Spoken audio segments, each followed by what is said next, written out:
자, 여러분 안녕하십니까? 오늘 우리 문법 수업에서 기본 이론을 진행하게 된 저는 구한서 강사입니다. 오늘 하나하나 문법 내용을 보면서 여러분들 실제 시험을 어떻게 준비하셔야 되는지 제가 차근차근 알려드리도록 하겠습니다. 자, 그럼 우리 이제 공부를 시작해 볼 건데요. 첫 번째 보시면 문장의 오형식이라고 나와 있습니다. 여러분 문장의 형식은 어떤 시험에서나 그리고 이제 우리 여러분들이 준비하시는 이 시험에서 아주 필수적으로 쓰이기 때문에 한번 정리하시면서 공부하실 필요가 있습니다. 자, 보시면 여기 이제 일형식이라고 나왔는데 일형식의 특징은요. 여러분 여기 주어가 나오고 이렇게 동사가 나왔을 때 얘가 일형식의 이제 자동사가 여기 들어간다고 얘기하거든요. 그런데 여러분들 하나 기억하실 건 뭐냐면 자 여기서 이제 자동사라고 했을 때 얘는 이제 완전 자동사라는 표현을 쓰는데 이 자동사에서 특징을 잠깐 보면 일형식 뒤에는 여러분 일단 아무것도 오지 않을 수도 있습니다. 아무것도 오지 않아도 그 의미 자체가 성립을 하기 때문에 아무것도 오지 않을 수도 있고요. 그 다음에 두 번째로 올 수 있는 게 이렇게 부사의 형태가 등장을 할 수도 있고 그 다음에 이렇게 전치사 다음에 명사의 구조가 이렇게 올 수도 있습니다. 자, 그럼 이런 것들 참고하시면 되고요. 그래서 우리 문제를 잠깐 보시면 문제 여러분들 교재 예문을 잠깐 볼게요. 페이지 156페이지에 있는 내용이고요. 156페이지의 내용을 첫 번째 걸 잠깐 보면 A lie cannot live 했을 때 거짓말은 살아남을 수 없다는 표현이 나왔는데 여기 보시면 이렇게 live라는 단어가 자동사고요. 그 뒤에는 아무것도 붙지 않는 겁니다. 이렇게도 가능하고요.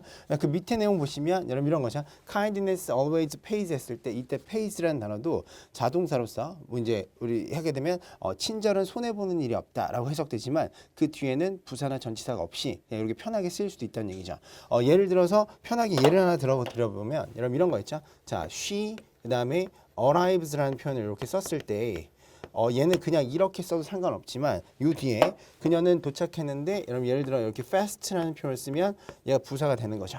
이렇게도 가능하고 그 다음에 at 그 다음에 그 뒤에나 at the airport 이렇게 써도 실제로 이렇게 써도 문장의 구조는 전혀 틀리지 않고 맞다는 얘기입니다. 그러니까 이만큼의 덩어리가 전체 수식어가 되는 것이고 얘가 동사가 되는 것이죠. 근데 이렇게 수식어는 없어도 틀리지 않다라는 걸 기억하시면 돼요. 이게 일형식의 특징입니다.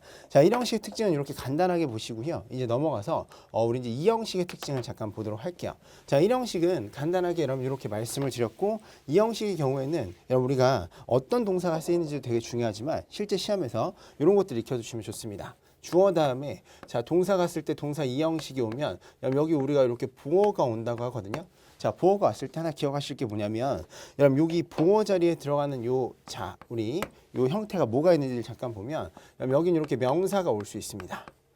기본적으로 명사가 올 수 있고요. 그 다음에 여기에 이렇게 자 형용사가 올 수도 있거든요. 그러면 자 이렇게 이제 문장을 놓고 한번 보시게 되면 여러분 여기다 제가 예문을 한번 써볼게요. 여기는 예문도 많지만 실제로 조금 여러분들 이해하기 쉽게 잠깐 써드리면 주어가 예를 들어 she is 자 teacher라는 표현을 이렇게 쓸 수 있고요. 이런 것들은 필기 잠깐 해볼게요. 그러면 여러분 그녀는 선생님이다라는 표현이잖아요. 이렇게 써도 얘는 맞는 문장입니다. 왜냐하면 여기에 있는 여기 이 비동사 자체가 얘가 이 형식으로 쓰이기 때문에 이 자리에 들어갈 수 있다는 얘기죠. 그런데 자 그럼 여기서 이제 또 하나 특징을 잠깐 잡아서 보면 이런 것도 되죠. 자 she 쓰고요. she 그 다음에 여기다 자 looks라는 단어를 이렇게 쓰고요. 그리고 자 beautiful이라는 단어를 이렇게 적어볼게요. 자 그러면 여러분 이건 어떻게 되는 거죠? 그녀는 아름답게 보인다라는 표현이잖아요. 그죠? 그래서 여기에 이제 이 형식의 감각동사가 이렇게 들어갔는데 여기서 이제 시험의 문제가 하나 출제가 됩니다. 여러분 이제 보기의 내용도 있지만 잘 보시면 여기 is랑 looks 뭐 이런 단어가 들어가고 교재에 보시면 감각동사 look이라는 단어 이런 것들이 되게 잘 쓰인단 말이죠. 그랬을 때 얘의 특징을 잠깐 보면 여러분 이런 겁니다. 자 제가 여러분 우리 보어 자리에 들어가는 게 형용사라고 했고요. 이때 형용사는 얘는 주어의 상태를 나타내고요. 그 다음에 얘는 약간 주어 성질 정도 이렇게 나타내는데 이걸 암기하시고 공부하실 필요는 없습니다. 근데 조금만 생각하실 건 여러분 이 자리에 제가 이제 문제를 하나 만들면 이렇게 자 beautiful이라는 단어도 있지만 beautiful이라는 단어를 이렇게 적어볼게요. 자 여러분 이렇게 적었을 때 하나 기억하실 건 뭐냐면 여기서 시험 문제가 하나 출제가 된다면 이 자리에 beautiful이 맞지 않는 겁니다. 왜 맞지 않냐면 요 look이라는 단어가 이형식이기 때문에 요 이형식일 때는 요 자리에 뭐가 들어가죠? 형용사가 보어로 들어갈 수 있는 거고 요 자리에 부사는 보어의 자격이 없습니다. 그렇기 때문에 요 내용은 틀렸다라고 기억하시면 돼요. 그렇기 때문에 뭐가 맞다? beautiful이 맞다. 이렇게 이형식을 공부하시는 게 훨씬 더 효율적입니다. 실제로 무슨 말인지 아시겠죠? 그래서 이 자리는 형용사가 와야지. 그러면 옆에다 이제 첨삭해서 써놓으면 이 자리에 무슨 자격이 없다? 여기는 부사는 들어갈 수 없더라라는 거 같이 기억하시면 이제 시험에 맞게 여러분들 문법을 공부하시는 거라고 생각을 하시면 됩니다. 자, 그래서 이 형식은 이렇게 간단하게 설명을 하고요. 여러분들이 예문 보시면서 우리가 이런 것들이 있구나라고 익혀주시면 되는 겁니다. 무슨 말인지 이해하시겠죠? 자, 이제 간단하게 내용을 잠깐 볼게요. 이 형식의 형태는 이렇게 되고, 그러고 나서 자, 이제 삼형식을 잠깐 볼게요. 삼형식을 이렇게 열어서 보면 삼형식은 여러분 보시면 알지만 주어, 동사, 목적어가 온다고 하거든요. 자, 그럼 패턴을 잠깐 그려볼게요. 여기다가 주어, 그 다음에 이렇게 동사 쓰고, 그리고 나서 여기에 이렇게 자 목적어가 온다고 했습니다. 좀 편한 표현을 쓰면 여기 이렇게 삼형식 동사가 온 거고, 목적어는 이렇게 그리기도 하죠.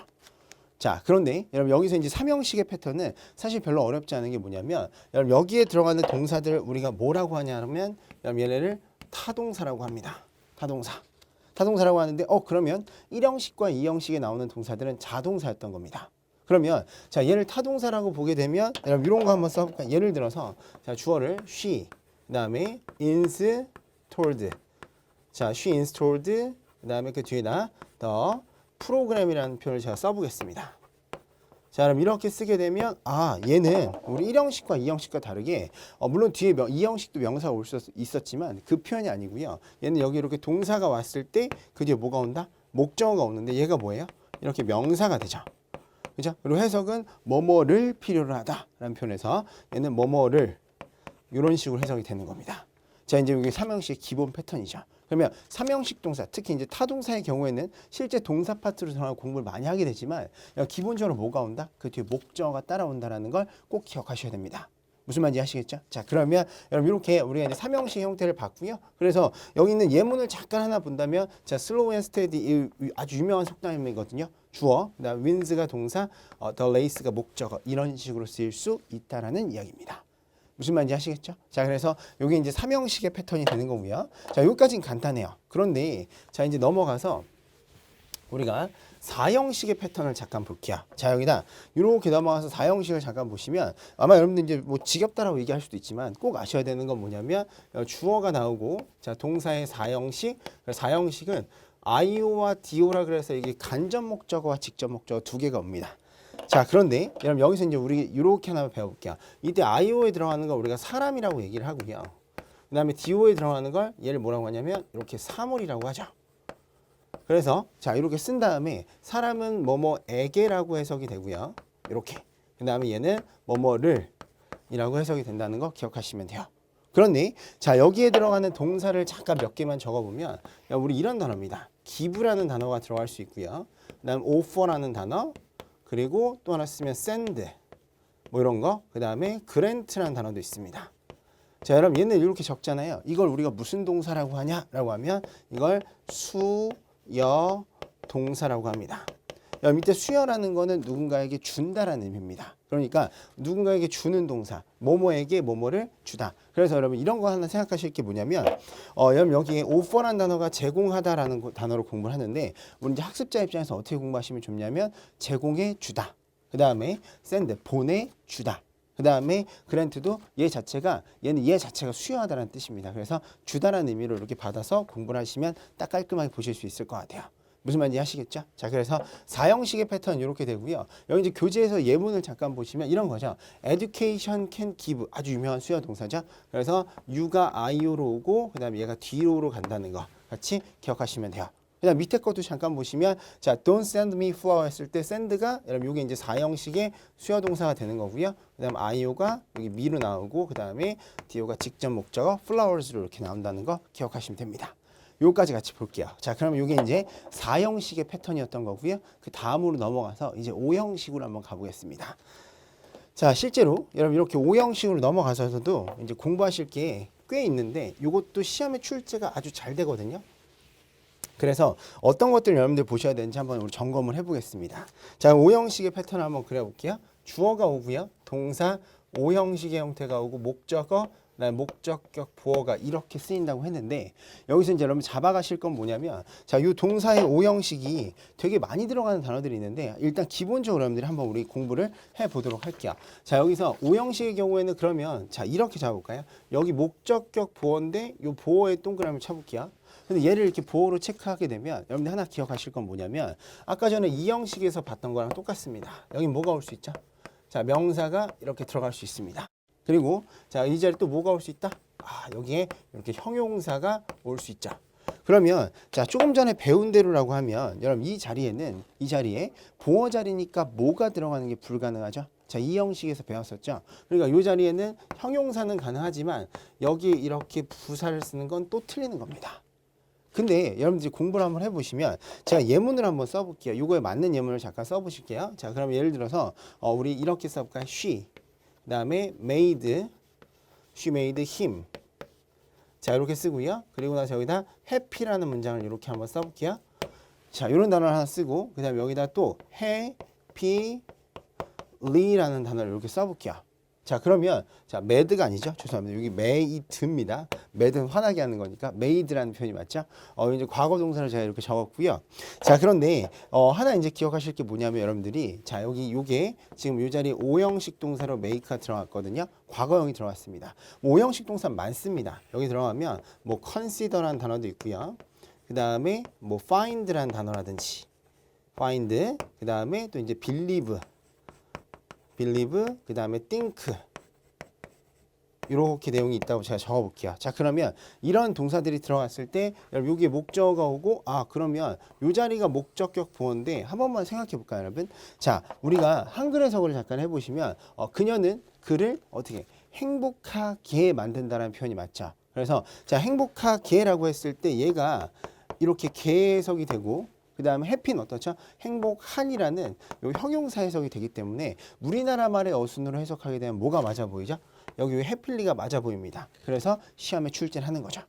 무슨 말인지 아시겠습니까? 그렇기 때문에 여기서 얘는 해석상으로 묻는다면 이건 맞지만 실제로 우리가 해석을 묻는 게 아니고 뭘 묻고 있죠? 문법을 묻고 있잖아요. 그렇기 때문에 이 자리에 해필리는 틀린 거예요.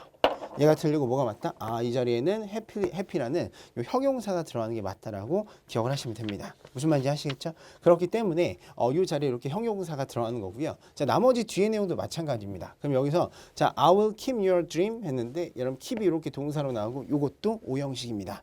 여기 쓰진 않았지만 여기 있기 때문에 제가 안 쓴 거거든요. key 쓰고 그 다음에 여기 목적어, 목적격 보어로 alive라는 뭐가 왔죠? 살아있는 이라는 의미의 형용사죠. 이렇게 내용을 같이 봐주시면 아주 좋겠습니다. 이해하시겠죠? 자, 그러면 여러분 이렇게 형용사가 오는 게 실제로 시험에서 어때? 요게 대세입니다. 이 자리에 이렇게 들어가는 거. 그 다음에 요 명사 파트는 뒤에서 이제 수동태라는 걸 배우게 되면 그때 또 이제 수업 시간에 다루도록 하겠습니다. 이 정도까지만 언급을 해도 실제로 충분하다는 생각이 듭니다. 자, 그러면 제가 그럼 이제 우리 이렇게 말씀을 드렸고요. 하나 더 이제 이제 추가로 잠깐 말씀을 드리자면 이렇게 자, 오형식일 때까지 내용을 적어놨고 그다음 여러분들 교재 잠깐 보시면 이제 레벨업이라는 파트가 있거든요. 이 레벨업이라는 파트를 잠깐 보시면 4형식과 5형식의 비교라는 말이 나옵니다. 이게 무슨 말이냐면 여기서 이제 여러분 보시면 자, 5형식에서의 목적어와 목적격 보어 관계는 주술 관계라고 하거든요. 이게 뭐냐면 실제로 주술 관계라는 건 주어와 동사의 성격을 좀 갖고 있다는 얘기거든요. 오형식의 경우 그렇습니다. 하지만 뭐 해석을 했을 때 그래서 목적어가 목적격 보어하다 뭐 이런 식으로 해석을 한단 말이죠. 자, 문장 보시면 이런 거예요. 오형식을 봤을 때 I found him. 자, 여기서 나는 그에게 지갑을 찾아주었다라고 했을 때 그에게 그의 지갑을 찾아준다. 이렇게 우리 이제 두 가지 관계에서 얘가 작은 주어고 얘가 동사의 성격을 또 갖고 있다는 얘기죠.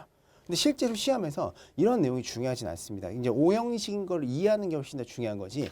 이런 관계를 갖고 있지만 4형식의 경우에는 실제로 여러분 저 하나 말씀을 잘못 드렸네요. 이게 이제 5형식일 때는 여기가 이렇게도 목적어고 얘가 목적격 보어고 여기 이제 4형식 형태죠. 죄송합니다. 다시 한번 말씀드릴게요. 여기 이제 4형식 형태로 그에게 뭔가를 찾아줬다 했을 때 이게 이제 are you DO의 형태로 되는 겁니다. 정정 하나만 할게요. 자, 이제 칠판을 좀 빨리 쓰다 보니까 그런 일이 발생을 했습니다. 그래서 여러분 하나 보시면 여기서 이제 오형식의 경우에는 요게 이렇게 주어와 동사 관계 이런 관계가 성립을 하지만 그 밑에 거에 이 4형식일 때는 그런 관계가 성립하지 않는다. 뭐 이 정도만 알고 계시면 돼요. 알겠죠? 뭔가 대단히 특별한 내용이 있는 건 아니지만 그 밑에 레벨업이라고 이렇게 박스로 나와 있기 때문에 요 간단하게 제가 설명을 드렸습니다. 자, 그래서 이 정도까지 내용을 보시면 되고, 그러니까 요거는 읽고 넘어가시면 된다는 얘기야. 오케이. 자, 그 다음에 어디로 가시냐면 그 밑에 문장의 구성 요소라는 파트가 나오죠. 아, 근데 여러분 여기 보시면 이 구성 요소라고 했을 때 여러분 뭐가 있냐면 명사, 동사, 형용사, 부사, 그 다음에 전치사, 그다음 접속사, 대명사, 감탄사 내용이 굉장히 많죠. 그런데 굉장히 약간 좀 피상적으로 이제 교재다 보니까 이렇게 정리가 돼 있고요. 그럼 저랑은요, 여러분 이거를 저랑 이제 우리 학습하는 여러분들의 언어로 좀 정리하시면 훨씬 더 빠를 것 같아요. 어떤 얘기를 하고 싶냐면, 여러분 여기다 제가 이제 칠판 판서에다 그림을 그릴 테니까 요거에 맞게 좀 따라오시면 여기 이제 한 큐에 정리를 할 수 있거든요. 자, 어떤 내용이냐면 제가 여기다 이렇게 써볼게요. 자, 명사라는 것이 있습니다. 자, 명사라는 것이 있고 그 다음에 여기다 이제 써보면 여러분 우리 이제 동사라는 게 요 뒤에 따라오죠. 이렇게 오고요. 그 다음에 하나 더 쓰면 그 뒤에 또 명사가 온다라고 생각을 해볼게요. 자, 여러분 이런 생각을 좀 하시면 좋아요. 어떤 거냐면 우리가 동사라는 요 단어 앞에는 뭐가 있죠? 명사가 있고요. 그죠? 그 다음에 동사 뒤엔 또 뭐가 있는 거죠? 명사 이렇게 따라올 수 있죠. 이해할까요? 자, 이거 뭐라고 하냐면 이때 동사 앞에 있는 명사의 품사를 뭐라고 하냐 했을 때 우리가 이걸 주어라고 합니다. 이렇게 얘기하고요. 그 다음에 자, 동사 뒤에 있는 명사를 이제 편하게 표현을 하면 물론 보어가 될 수도 있겠지만 이 자리를 이렇게 자, 목적어라고 쓰고요. 또한 이제 보어의 형태를 가질 수도 있겠죠. 이런 것들 잠깐 얘기를 할게요. 왜? 명사도 보어가 될 수 있으니까. 그런데 여러분 이렇게 쓰는데 하나 더 이제 기억하실 건 뭐냐면, 자, 여러분들이 여기 이후 명사가 얘가 그러면 자, 명사를 대신할 수 있는 품사가 뭐죠, 여러분? 쓰게 되면 여기에 이렇게 자, 대명사라고 써도 되죠. 왜냐하면 이 대명사는 얘를 대신할 거니까. 이해되시죠? 그러면 거꾸로 얘기하면 여러분 이런 거죠. 이 대명사도 뭐가 될 수 있다는 얘기? 주어가 될 수 있다는 얘기죠. 명사도 당연히 주어가 되지만 대명사도 주어가 된다. 이렇게 생각을 하시면 되는 거야. 이해되시죠? 자, 그 다음에 여기다 또 하나 쓰면 요때 요 명사 자리에도 그러면 여기도 뭐가 올 수 있다는 얘기야? 아, 얘도 이렇게 대명사 형태가 여기에 들어갈 수 있겠죠. 그러면 자, 여러분 얘도 얘를 이렇게 대신할 거니까 우리가 하나 이제 지문에서 보게 되면 여러분 이런 거죠. 자, 그럼 얘도 목적어와 보어 역할을 대명사가 할 수 있다 없다? 있다라는 얘기입니다. 이해하시겠어요? 그럼 여기서 여러분 우리가 피상적으로 교재에서는 명사라는 건 사람 사물을 가리키는 거라고 하지만 실제로 명사는 무슨 역할을 한다? 이 주어의 역할하고 목적어 역할을 한다는 게 훨씬 더 중요한 겁니다. 무슨 말인지 아시겠죠? 자, 그러면 이렇게 여러분 교재 옆에서 잠깐 살짝 필기를 해놓으시면 좋을 것 같고요. 그 다음에 다음 얘기를 잠깐 해볼게요. 여러분 우리가 이 품사를 정리할 때 그러면 자, 명사가 있고 여기 또 명사가 나오고 동사까지 얘기했네요. 빠진 품사가 뭐 있죠? 여러분 이런 거 한번 써볼까요? 자, 여기다 제가 형용사라고 한번 써보겠습니다. 형용사라고 쓰고 형용사를 여기다가 이렇게 한번 써볼까요? 자, 이렇게 형용사를 적었는데 여러분 특징이 뭐냐면 이 형용사라는 거는 가장 기본적인 기능이 뭐죠? 형용사. 형용사라는 건 이 앞에 있는 이렇게 명사를 수식해주는 기능이죠. 수식어. 이 수식어로서의 기능이 1번입니다. 형용사가요. 자, 1번에 기능이 있고 그럼 얘도 당연히 여기는 이렇게 명사를 수식할 수 있겠구나. 이렇게 내용을 같이 정리할 수 있겠죠. 그런데 여러분 아까 전에 이 형식을 정리할 때를 한번 생각해 보면 형용사가 명사를 꾸밀 수도 있지만 형용사는 또 뭐가 될 수 있었죠? 그렇죠. 이렇게 보어의 역할을 할 수 있고 얘도 이렇게 보어의 역할을 할 수 있구나라는 것까지 같이 기억하시면 더 좋은 거죠. 이해되시겠죠? 자, 그럼 여러분 이렇게 보시면서 형용사는 수식어의 역할도 하지만 보어 역할도 한다 봤어요. 그런데 여러분 빠진 품사가 뭐 있죠? 우리 이제 하이라이트 중에 하나가 뭐냐면 바로 여기 있는 이 부사라는 품사죠. 자, 제가 여기 부사를 이렇게 동그라미처럼 체크를 해볼게요. 여러분 부사가 지금 여기도 나오면 동사 나오고 뭐 이렇게 형용사, 부사 이런 말들이 있단 말이에요. 부사는 여러분 여기 이제 지문 교재를 보시면 뭘뭘 꾸민대요? 동사, 형용사 혹은 다른 구나 절 막 이런 것들을 꾸민다라는 표현이 여기 나와 있습니다. 그렇죠? 자, 그러면 여러분 제가 지금 명사도 설명하고 동사도 설명을 했단 말이에요. 그럼 여기서 이렇게 나오는 형용사, 부사라고 했을 때 자, 그럼 부사는 내용을 잠깐 볼게요. 여기다가 체크하게 되면 기본적으로 얘가 1번으로 하는 건 뭐죠? 이렇게 동사를 꾸미는구나. 라는 걸 잡아주시면 되죠. 누굴 꾸민다? 동사를 꾸며준다. 이게 이제 첫 번째 기능입니다. 동사를 꾸미는 게 첫 번째 기능이고요. 그 다음에 두 번째 기능이 뭐예요? 아, 얘는 형용사를 이렇게 꾸며줄 수 있죠. 그러면 아, 두 번째 기능은 형용사를 꾸밀 수 있구나 라는 것까지 체크를 하시면 되고요. 그 다음에 세 번째 기능이라고 했을 때 뭐라고 나오죠? 다른 부사나 구를 꾸민다고 하죠. 그럼 이렇게 체크할까요? 부사는 뭘 꾸밀 수 있죠? 다른 부사를 또 꾸밀 수 있죠. 그래서 아, 부사는 이렇게 꾸며줄 수도 있구나라는 걸 또 잡을 수 있습니다.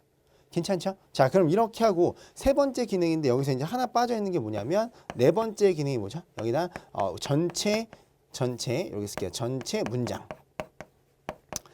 문장을 수식할 수 있다라는 거. 요까지 이렇게 내용을 잠깐 적어 놓을게요. 괜찮죠? 아, 그러면 부사라는 거는 네 번째 기능으로 뭐라고요? 아, 이렇게 문장 전체도 꾸미고 이러한 형태를 꾸며줄 수 있다라는 게 교재에 이제 보충 설명으로 적어 놓으시면 제가 생각하기에 저는 이제 이 시험만 가르치는 전문가잖아요. 그랬을 때 이게 훨씬 더 중요하다는 얘기입니다. 됐지요? 자, 그러면 여러분 여기다 여러분들이 써놓은 건 이렇게 부사, 형용사. 아, 그러면 수식하거나 보충한 단어. 야, 생각해 보세요. 수식한다는 게 명사 꾸미는 거고요. 보충한다는 게 뭐예요? 보어의 역할을 한다는 얘기입니다. 그래서 여기다 다 적어드렸죠. 괜찮죠? 이렇게 말씀을 드렸고요. 그 다음에 이제 자, 다음으로 넘어가서 전치사란 말이 나오죠. 아, 그리고 여러분 하나 이해하실 게 이게 이제 압축 강좌다 보니까 제가 말이 조금 빨라질 수 있습니다. 하지만 말을 조금 빨리 하면서 그래도 담는 컨텐츠의 내용이 아주 좋게 양질의 내용을 담을 수 있도록 노력을 할 테니까 그건 조금 양해하시면서 공부를 하시면 좋을 것 같아요. 다만 저는 할 것들을 다 하고 다 진행을 해드리겠습니다. 자, 여러분 이렇게 나왔고요. 그리고 나서 여러분 이런 거 한번 써볼까요? 자, 제가 여기다 전치사라고 적어볼게요. 전치사. 그럼 전치사라는 말을 잠깐 풀이하면 여러분 이런 거 나오죠. 여기에 우리말을 조사 기능으로 뭐 이렇게 막 표현한다고 했는데 실제 시험에 저런 걸 묻지 않습니다. 이런 걸 묻는 게 아니고 여기 뭐가 나오냐면 여러분 전자의 이 전자가 앞전자입니다. 그러니까 뭐 앞에 위치하냐면 얘는 이렇게 뒤에 명사가 나오면서 아, 그러면 여러분 이런 거죠. 전치사 뒤에 뭐가 있다? 이렇게 명사가 있다라고 생각하시면 돼요. 오케이? 자, 그래서 이렇게 전치사 플러스 명사가 만들어지면 우리가 이걸 하나에 뭐라고 하죠? 구라는 표현을 씁니다.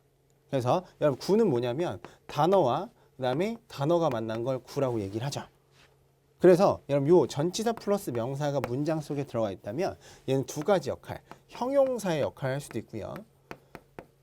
그 다음에 이렇게 부사의 역할을 할 수도 있습니다. 자, 그러면 여러분 이런 얘기야. 형용사인데 그냥 일반 아름다운이라는 의미를 갖는 형용사가 아니죠. 그렇기 때문에 형용사 구, 그 다음에 부사 구라는 말을 이렇게 쓰게 되는 겁니다. 여기까지 하시겠죠? 자, 그러면 여러분 이렇게 나왔을 때 우리가 이걸 또 얘기했을 때 이렇게 전명구다 뭐 이렇게 표현을 하기도 하죠. 그래서 아, 문장 속의 전명구는 형용사나 부사의 역할을 한다. 이렇게 기억을 하시면 될 것 같아요. 요거에 대한 이야기는 좀 뒤에 가면 나옵니다. 이렇게 정리를 할게요. 자, 그 다음에 또 하나 쓰게 되면 이런 거죠. 자, 여기다 접속사를 쓸게요.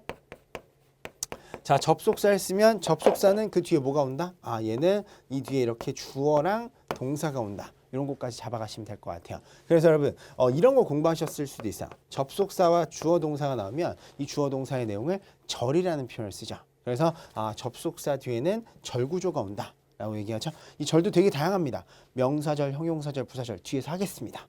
알겠죠? 이렇게 정리를 하시면 되고. 자, 그러면 기본적으로 제가 지금 여러분들하고 공부한 게 뭐냐면 여러분 교재 157페이지랑 그 다음 넘어가시면 158페이지의 기본 내용을 제가 말씀을 드린 겁니다. 근데 여러분들도 하나 알아두실 게 이거를 그냥 이렇게 표를 제가 읽어드리면 그건 이제 실제로 수업이 아니죠. 그렇기 때문에 제가 이렇게 풀어서 이런 것들을 하나하나 정리를 해드린 거고요. 여러분들이 딱 정리하셨다가 아, 이런 역할을 하는구나까지 알아주시면 되는 겁니다.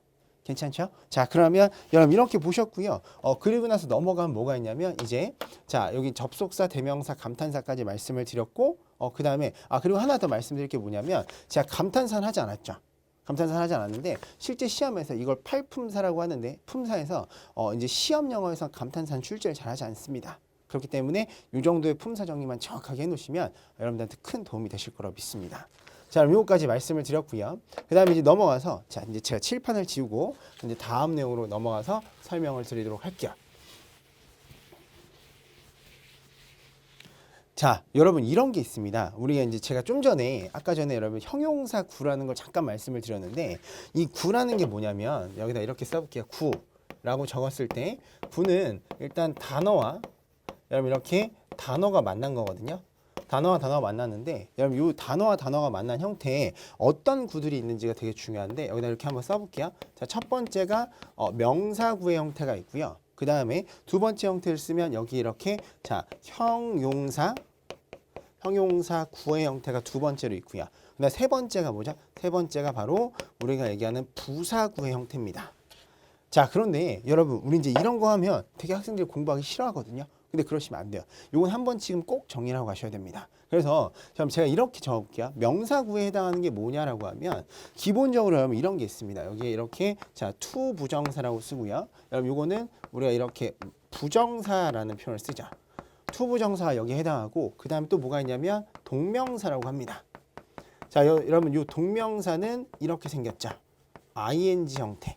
됐나요? 요렇게 체크를 하고 그 다음에 여러분 얘네들 요 명사구의 특징은 어떤 거 있냐면 여러분 이런 거 얘네는 그러면 자 그럼 명사라는 건 문장이 어디에 들어갈 수 있다는 얘기야? 좀 전에 했죠. 주어랑 목적어나 보어. 근데 얘는 구로 이루어져 있잖아요. 상관없습니다. 여러분 이렇게 투부정사나 동명사 그러면 얘네는 명사의 성격을 가지니까 어디에 들어갈 수 있다? 아 얘는 주어와 목적어 자리에 쓰일 수 있는 거죠. 물론 또 보어 자리도 가능합니다. 이런 특징을 이렇게 정리하시면 돼요. 그 다음에 자 또 하나 정리할 게 뭐냐면 여러분 이렇게 주목보 자리에 들어가 쓰일 수 있는데 얘는 항상 무슨 취급하죠? 그렇죠. 이렇게 단수 취급합니다.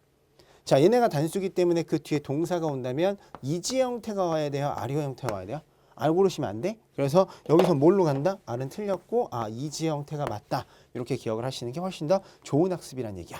자 이해되시겠죠? 그럼 여기서 문장을 잠깐 볼까요? 자 명사구라고 나왔는데 주어에 포함된 주어 자리를 쓰인 명사구를 보면 여기 이렇게 묶어볼까요? to부터 husband까지 묶으면 얘가 문장의 주어인데 자 이렇게 주어 체크하면 여기 단수 동사가 항상 와야 된다는 이런 이야기입니다. 이해하시겠죠? 제가 문장 해석은 밑에 다 써 있으니까 이런 걸 하진 않을게요. 그 다음에 또 하나 보시면 여기 추징부터 어디까지죠? 자 여기 said까지 괄호로 쓰면 얘가 문장의 주어가 되면서 뭐예요? 동명사가 왔는데 자 동명사는 무슨 취급한다? 단수 취급한다. 이것도 굉장히 중요한 포인트입니다. 자 그러면 여러분 우리가 이제 실제로 공부할 때 동명사랑 투부정사라고 얘기하지만 결국 얘는 다 뭐에 속한다? 명사구 덩어리에 이렇게 속한다라고 기억하시면 돼요. 괜찮죠? 얘는 절은 아니잖아요. 그죠? 그러니까 명사구에 속한다라고 기억을 하시면 되고요. 그러면 실제로 이렇게 첫 번째 테마의 내용을 잠깐 보여드렸고 그리고 나서 여러분 여기서 자 다음 걸로 가시면 이제 뭐가 나오냐면 형용사구라는 게 나옵니다. 자 근데 좀 아까 형용사구라는 건 여러분 이런 거 정리를 한번 한 적이 있었죠. 뭐가 있었냐면 제가 좀 전에 전치사 플러스 명사가 나오면 얘는 형용사구의 역할을 할 수도 있고 그 다음에 또 뭐가 있었냐면 여러분 부사구의 역할일 때도 또 전치사 플러스 명사가 얘가 부사구의 역할도 할 수 있다는 걸 배웠죠. 좀 아까 배우고 넘어왔습니다. 그러니까 여기다 써도 똑같이 이렇게 들어갈 수 있고요. 그 다음에 형용사구로 조금 유명한 걸 체크한다면 당연히 여러분 이 자리에 모두 들어갈 수 있냐라고 했을 때 투부정사도 올 수 있습니다. 왜냐하면 투부정사라는 건 명사로만 쓰이는 게 아니고 형용사나 부사구로 쓰일 수 있습니다. 그러면 얘도 자 투 부정사가 이렇게 들어갈 수 있고 이렇게 들어가고 그 다음에 여기도 어떻게 들어갈 수 있다? 이렇게 투부정사가 들어갈 수 있습니다. 그러니까 부정사는 역할이 굉장히 다양하죠. 여기까지 정리할 수 있을까요? 자, 이렇게 내용 같이 적어 놓으시면 되는 거고 그 다음에 여러분들 우리 오늘 수업에선 배우지 않았지만 이제 앞으로 배우게 될 게 뭐냐면 여기에 이런 게 있습니다. 이 형용사구에 속하는 게 분사라는 게 있거든요. 이 분사. 실제로는 이 분사라는 것도 뭐에 속해요? 얘도 형용사구에 속합니다. 왜냐하면 이 분사는 형용사거든요. 이제 이거 수업 시간에 계속 다루게 될 거예요. 이렇게만 살짝 정리해 놓을게요. 그 다음에 이게 분사는 형용사인데요. 여러분 하나 더 알아두실 게 뭐냐면 이렇게 이제 영어를 공부하다 보면 분사 구문이라는 게 나오거든요. 이 분사 구문은 또 얘는 뭐 취급해요? 얘는 부사 취급합니다. 근데 순수한 부사가 아니기 때문에 요거를 부사구라고 하고 얘도 형용사구다. 이렇게 표현을 하게 되는 겁니다.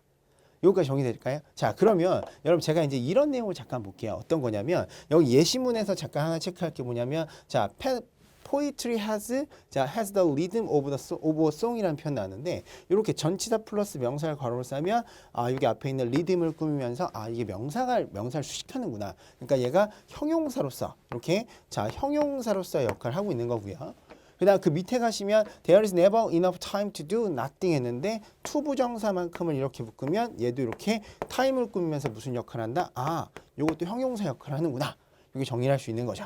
자, 여러분 별로 어렵지 않게 여러분 이렇게 정리할 수 있을 거고요. 그다음에 여기서 이제 또 하나 이제 마지막으로 체크하면 이런 게 있습니다. 더 보이 다음에 스탠딩부터 도어까지 괄호를 싸는데 이게 분사라는 겁니다. 근데 이제 이 얘기를 하면 너무 길어지기 때문에 이 분사가 ing로 생기면 우리가 현재 분사라고 하고 그다음에 ed 형태로 생기면 과거 분사라고 하거든요. 이건 분사 시간에 아주 자세히 제가 설명을 드릴게요. 근데 결과적으로 ing가 나왔을 때 이게 이렇게 앞으로 꾸밀 수 있다는 얘기고 이 뒤에 있는 is가 정말 진짜 동사가 되는 겁니다. 그렇기 때문에 이렇게 해서 제가 말씀드린 요 형용사 구안에 뭐가 들어간다? 분사도 들어가고 그다음에 투부정사나 전치사 플러스 명사도 있다라는 걸 기억해 주시면 좋을 것 같아요.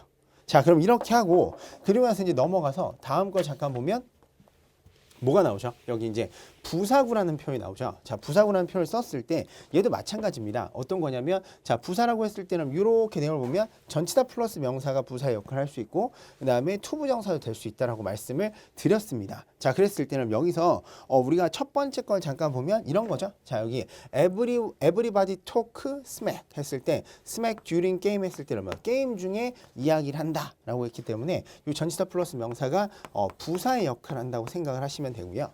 그렇죠? 자, 부사의 역할을 하고 그 다음에 또 밑에 걸 잠깐 보면 자, sometime we have to change ourselves to survive 했을 때 이만큼 to survive가 하나 이제 기억해 주실 건 뭐냐면 이때 이 투부정사가 됐을 때는 부사의 역할일 때는 뭐뭐 하기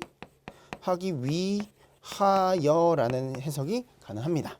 실제 시험에서 거의 이렇게 쓰이죠. 그래서 뭐뭐 하기 위하여라고 해석이 되면 이런 거죠. 자, 살아남기 위해서 우리가 바꿔야 된다. 그래서 한글 해석도 이렇게 나오죠. 뭐뭐 위해서 이렇게 나오면 아, 부사적 용법이 들어가 있구나 라는 걸 잡아서 보시면 되는 거죠. 이해되시겠죠? 자, 그럼 요거까지 봤고요. 그 다음에 studying English 하면서 여러분 이런 거죠. ing가 나왔을 때 아까 여러분 ing가 동명사도 되지만 여러분 ing 다음에 이렇게 콤마가 나왔잖아요. 이거 우리가 분사 구문이라고 합니다. 그러면 자, 분사 구문이 여러분 이렇게 나왔을 땐 하나 기억하실 건 아, 분사 구문이 뭐다? 이렇게 자, 이렇게 나오게 되면 부사의 역할을 할 수도 있다 라는 것까지 같이 기억을 해주시면 더 좋을 것 같아요. 자, 괜찮죠? 그러면 자, 얘도 자, 여기 또 부사 그 다음 얘도 무슨 역할을 한다? 이렇게 부사의 역할을 한다라고 정했습니다. 자, 이게 이제 짧은 압축 강의이기 때문에 많은 예시들은 보지 않았지만 기본 이러한 형태를 정리하는 건 굉장히 중요한 연습이에요, 여러분. 알겠죠? 요거 잊지 마시고 체크를 꼭 해주시기 바랍니다. 자, 그럼 이렇게 보시고요. 이제 넘어가시면 뭐가 나오죠? 자, 다음 장 가볼게요. 이제 절에 대한 이야기가 나옵니다. 자, 그럼 이제 요 테마에서 여러분 이렇게 보시면 이제 절 얘기를 제가 해드릴 거고요. 절 얘기를 해드리고 그 다음에 그 뒤에 가시면 문장 성분의 개념이라고 나오는데 여러분 요건 이제 조금 셀프 학습을 하셔도 되기 때문에 제가 요 단원에서는 여러분들하고 이제 정확하게 학습할 건 페이지 우리 이제 169에서 그 다음에 160페이지로 넘어가면 그 레벨업 내용까지 제가 확인을 해드리고요. 그 밑에 있는 주어, 동사, 목적어는 이미 제가 앞에서 설명을 한번 드렸기 때문에 요거 이제 셀프 학습을 맡기도록 할게요. 이해가 안 되시면 다시 한번 읽어보셔도 좋고요. 우리 질문하셔도 상관없습니다. 자, 그러면 여러분 이 정도 하시고 자, 제가 또 칠판을 한번 지우고요. 다음 내용을 배워보도록 할게요. 그리고 여러분 만약에 이제 이해가 안 되시면 여러 번 읽어보시고 그 다음에 여러분 암기하듯이 공부하는 것도 굉장히 좋은 방법이야. 부사가 뭐가 있었지, 부사부가 뭐가 있었지 이런 것들 있잖아요. 하나하나 체크하시면 굉장히 좋을 것 같아요. 자, 그 다음에 이제 여러분 절로 넘어가는데 이 절이라는 건 자, 한번 써볼게요. 이제 자, 절이라고 쓰면 절은 어떻게 생겼죠? 주어 다음에 동사 형태가 나오는 이런 형태를 우리가 뭐라고 한다? 절이라고 한다고 했습니다. 자, 근데 여러분 이런 게 있습니다. 제가 이제 하나하나 잠깐 적어 드릴 건데 여러분 여기서 자, 이만큼을 쓰게 되면 여기 등위절이라고 한번 써볼게요. 자, 등위절이라고 쓰면 여러분 우리 등위절이라고 하면 얘는 접속사를 일단 한번 정리를 해볼게요. 등위절 접속사. 자, 이렇게 쓰면 등위절 접속사에 뭐가 있죠, 여러분? 이런 거 and 많이 봤죠? 그다음에 but 그리고 or 뭐 so 이런 형태의 이제 등위절 접속사가 있는 거고요. 이게 이제 첫 번째 테마입니다. 그 다음에 자, 두 번째 형태를 쓰게 되면 여기다 뭐라고 쓰죠? 자, 우리가 이렇게 상관 뭐라고 쓰죠? 접속사라는 표현을 쓸 수 있습니다. 자, 얘는 상관 접속사라는 건 어떻게 생겼냐라고 하면 여러분 이게 교재에 다 나와 있잖아요. 제가 추가로 써놓는 겁니다. 등위는 나와 있는데 상관이 안 나와 있더라고요. 그래서 여러분 여기다 쓰면 상관 접속사 예를 들어 여러분 이런 거 있죠? both 그 다음에 A and A 그 다음에 and B 뭐 이런 거 그렇죠? 그 다음에 옆에 쓰면 either 그 다음에 A or B 뭐 그 이상은 안 쓸게요. 이런 것들 얘를 우리가 상관 접속사라고 하고요. 그 다음에 여러분들이 이제 조금 핫하게 정리하셔야 될 건 뭐냐면 이 위에 건 잘 하시는데 자, 여러분 요건 이제 필기를 하셨다고 생각하고 제가 지울게요. 이렇게 등위절과 상관절이 있고 그 다음에 자, 요 내용에서 이제 하나로 딱 추가를 더 쓰면 여러분 이런 게 있죠. 여기에 자, 종속절 쓰고요. 종속절 접속사라고 적어볼게요. 이제 이게 되게 중요한 파트죠. 그러면 여러분 여기서 이렇게 써놓고 등위절과 이렇게 내용을 보면 여기 등위절에 and, but, yet, also 이런 것들을 외우면 아 등위절이구나 알 수 있는데 이 종속절은 항상 헷갈린단 말이죠. 그래서 제가 정리를 잠깐 하겠습니다. 일단 종속절에는 여러분 이렇게 자 명사절이라는 게 하나 있고요. 명사절 여기 첫 번째고 그다음 두 번째가 뭐냐면 이렇게 자 형용사 절이라는 게 하나 더 있습니다. 요거까지 정리하시고요. 그 다음에 또 뭐가 있냐면 아 요게 이렇게 부사절이 올 수 있다 라고 제가 적어볼게요. 여러분 이 절 뒤에는 다 접속사라는 말이 생략됐다고 생각하시면 돼요. 써드릴게요. 그럼 여기다 접속사 절만 쓸게요. 얘도 이렇게 접속사, 요것도 접속사. 왜냐하면 전치사로 착각할 수 있기 때문에 얘는 접속사입니다. 자, 그럼 이렇게 썼을 때 여러분 명사절 접속사에 해당하는 가장 기본적인 내용이 뭐냐라고 하면 여러분 이런 겁니다. 우리가 여기 이렇게 that이라는 걸 쓸 수 있고요. that 그 다음에 whether 그리고 if 이렇게 쓰는데 여러분 항상 여러분 우리 이런 생각을 하시면 좋아요. 이렇게 명사절 that, whether, if 뒤에는 무슨 문장이 오냐면 얘네는 완전 문장이라고 이렇게 쓸게요. 근데 여러분들이 굉장히 위험한 학습이 뭐냐면 이런 거 경계하셔야 돼요. 어떤 거냐면 그럼 명사절 뒤에는 항상 완전 문장이 오네? 이거 잘못된 학습입니다. 이렇게 하시면 안 되고요. 요 명사절 옆에다 이제 여러분 이런 걸 한번 써볼게요. 어떤 게 있냐면 자 who 쓰고요. who 그 다음에 which whom 이렇게 쓸게요. whom 그 다음에 what 자, 얘네들을 우리가 뭐라고 하냐면 의문사절이라고 하는데 이 의문사절도 뭐야? 얘네들도 명사절이 될 수 있습니다. 자, 그러면 여러분 요 내용이 이렇게 명사절이 되는데 그러면 자, 여러분 이렇게 묶어 볼게요. 그럼 명사절이 선생님 정확하게 뭐예요? 묻는다면 그럼 이렇게 쓸게요. 요 밑에다 우리 주어, 동사, 목적어라고 이렇게 그리고 목적어나 보어 이렇게 쓸게요.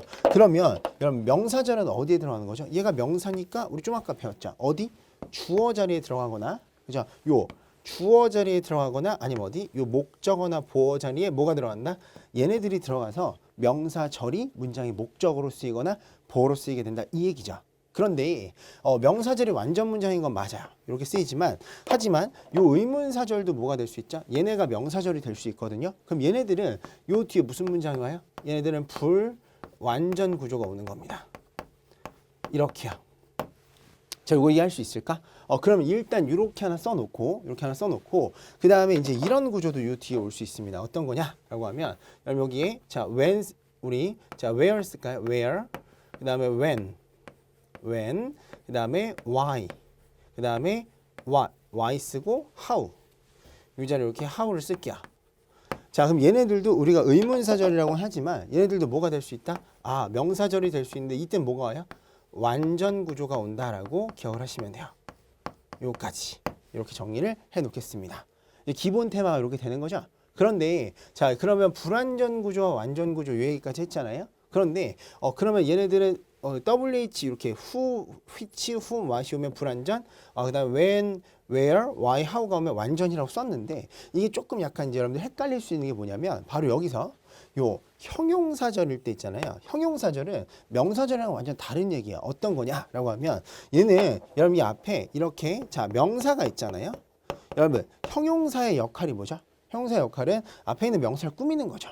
꾸미는 건데 얘는 뭐야? 절 단위로 생긴 게 이렇게 주어 동사로 생긴 게 이런 거야. 예를 들어 WH라고 이렇게 하나 쓰고 주어 동사 이렇게 생긴 게 뭘 꾸민다? 얘네가 이렇게 생긴 게 앞에 있는 명사를 꾸며주는 거예요.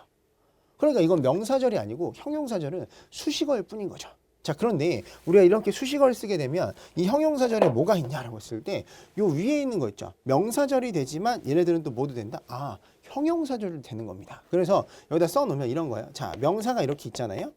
명사가 이렇게 나왔을 때 제가 뭐 선행사가 사람이다, 사물이다 이런 이야기 지금 안 할게요. 근데 여러분 여기서 이 뒤에 오는 구조를 그리면 아, 명사 뒤에 우리가 who 올 수 있고 그 다음에 which 그 다음에 whom, what. 근데 what은요, 여러분 여기 앞에 명사가 없습니다. 우리 선행사를 포함하지 않는 관계대명사로 해서 명사가 없습니다. what은 일단 이렇게 이제 편하게 정리해 놓을게요. 자, 그러면 이렇게 왔을 때 who, which, whom, what이 문장의 주어나 목적어도 될 수 있지만 모두 될 수 있다. 앞에 있는 그냥 명사를 꾸미는 관계대명사가 될 수 있습니다. 여기서부터 학생들이 좀 헷갈려 하시는 거야. 무슨 말인지 알겠죠? 자, 그러면 여러분 이렇게 썼을 때 얘네들 뒤에는 항상 무슨 문장이 와요? 불완전 문장이 오는 거죠. 이렇게 쓸게요.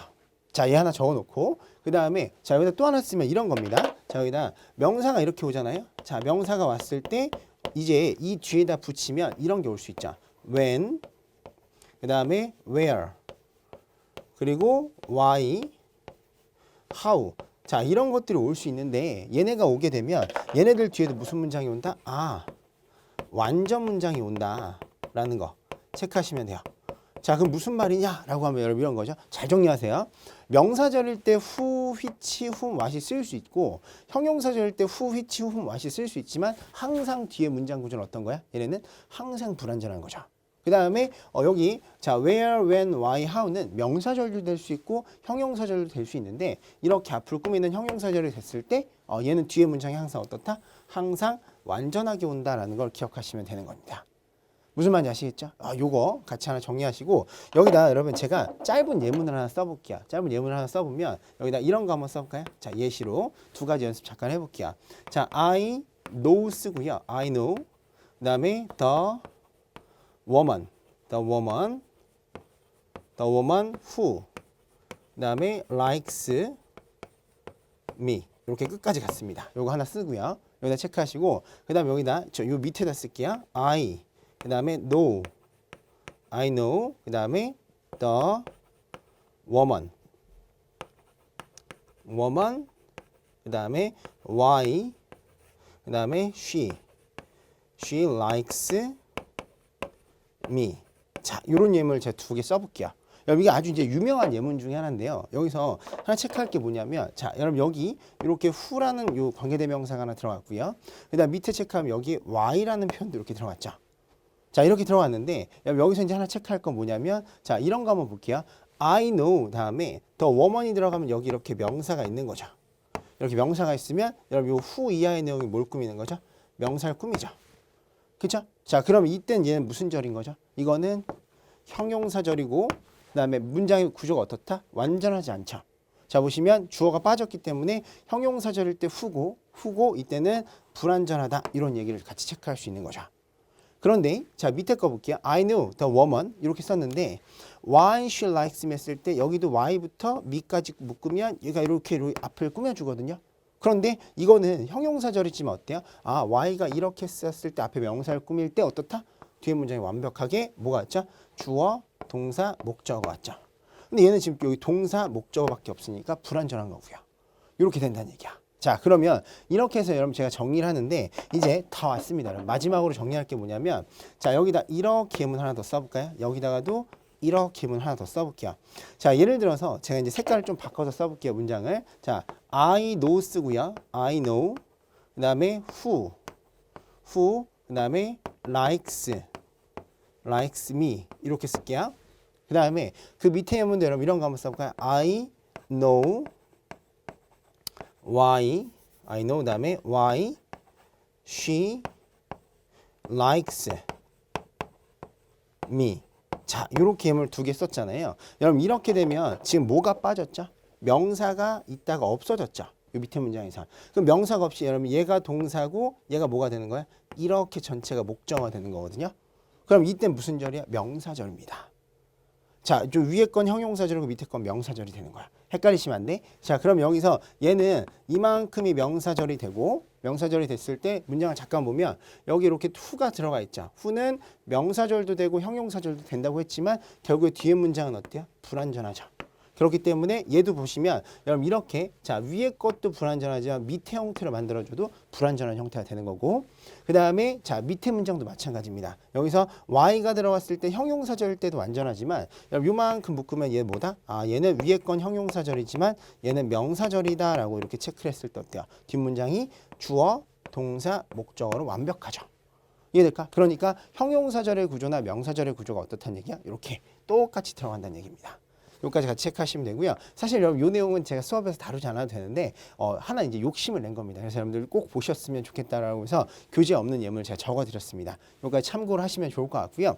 자, 여러분 여기 보시면 이제 형용사절까지 했고 그 다음에 제가 부사절은 언급만 하고 종료를 하겠습니다. 어떤 거냐면 여러분 부사절이라는 건 이렇게 생겼어요. 얘는 문장에 자 접속사가 있고 접속사 그 다음에 주어 동사 이렇게 나오고요. 그 다음에 여기 이렇게 주어 동사 형태가 나올 수 있고요.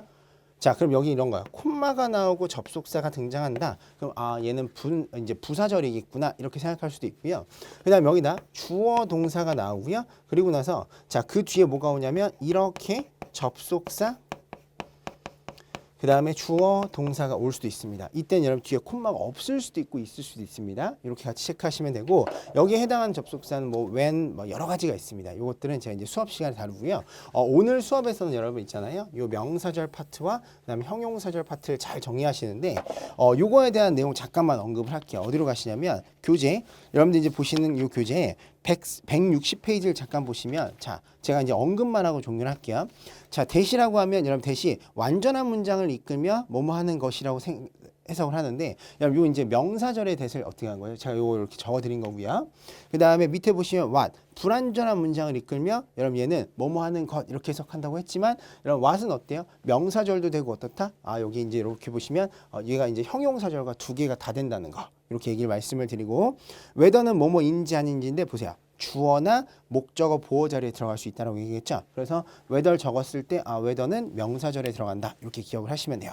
그 다음에 여러분 if도 뭐뭐인지 아닌지 했을 때 보시면 if도 명사절이랑 쓴다라고 제가 말씀을 드렸고요.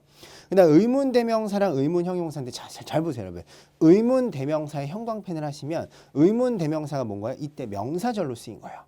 명사절로 쓰여서 얘네가 이렇게 의문 대명사 자리에 들어갈 수 있는데 밑에 보시면 의문 형용사 이 말이 어려운 거예요. 그래서 여러분 이 자리에도 들어갈 수 있고 이 자리에도 올 수 있다. 이렇게 같이 기억을 하시면 됩니다. 그다음 의문부사라고 했는데 의문부사라는 말은 크게 중요하지 않습니다. 그래서 여기 보시면 우리 where, when, why, how 여기도 들어가 있죠. when, where, why, how는 뒤에 완전한 문장이 오면서 명사절도 되지만 모두 된다. 얘네는 형용사절로 될 수 있다. 오히려 이게 더 훨씬 더 중요한 파트인 거야. 그래서 이렇게 정리를 하시고 잘 익혀두셨다 여러분들 걸로 만드시면 좋을 것 같아요. 무슨 말인지 아시겠죠? 자 여러분 이렇게 공부하시면 제가 이제 칠판에 정리한 내용들을 한번 여러분들 걸로 만들어서 다시 한번 연습장에 적어서 이게 형용사절이고 이게 명사절이었구나라고 여러분 공부하시면 되고요. 나머지 이제 책에 부가적으로 들어가 있는 내용들은 여러분들 한번 공부하시면서 확인을 해주시면 됩니다. 가장 중요한 것들만 제가 뽑아서 정리를 해드린 그런 강의였습니다. 자, 첫 강 여러분 이렇게 공부하냐 수고하셨고요. 우리 다음 강좌에서 뵙도록 하겠습니다. 수고하셨습니다.